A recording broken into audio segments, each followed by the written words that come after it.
John Locke. John Locke is a well-known British philosopher and physician who was born August 29, 1632 in Warrington, England. He studied at Christ Church College in Oxford and later became a lecturer at the same institute in 1660 in Greek studies and philosophy. Locke was very interested in government and had minor diplomatic posts through Shaftesbury. Once Shaftesbury lost office, Locke left for France.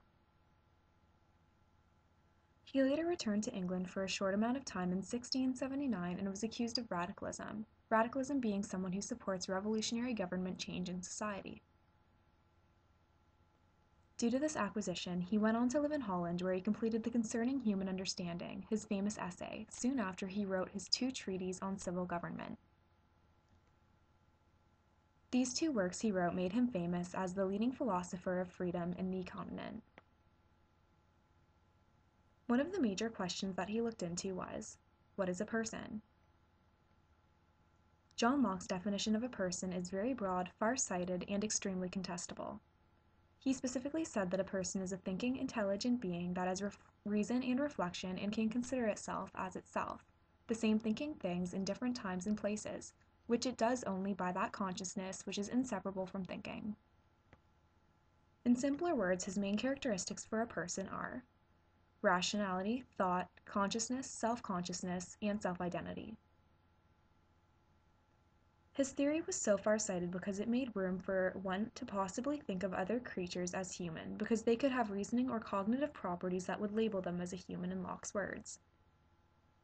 John Locke also looked into personal identity. In fact, he was one of the first philosophers to do so. Personal identity looks into what makes a person the same person over time. Is it psychological or physical? He came up with the answer of eternal consciousness. This is his answer because he found problems in both mind being key and body. Bodies are constantly changing, they come and go. But the mind was also constantly changing and being upgraded.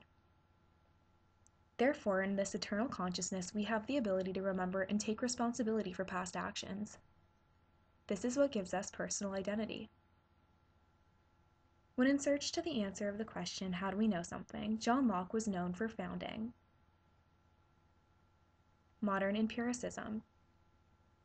Locke rejected the rationalist beliefs of Descartes and looked to Socrates for ideas in his search for the truth in this matter.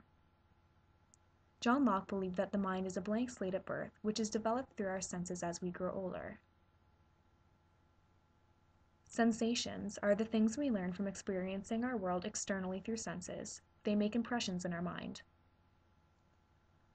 After sensing something, you can produce ideas called reflections. Hey, Stefan, have you ever been slapped in the face before? No, I haven't. What does it feel like? Gee willikers, that hurt. I never want to be slapped again. You experience something through your external senses. Then you have learned that something such as a slap is painful. This is stored in your memory so it will not happen again. All knowledge comes from sense experiences. During the last 8 years of his life, Locke developed asthma, which made the harsh smoke of London hard to bear any time other than hot summer months. He began to slow down and joined the board where he was still able to partake in politics. Locke retired from the Board of Trade in 1700. He then passed away 4 years later in Oates on Sunday, October 28, 1704. And that was the end of the great philosopher, John Locke.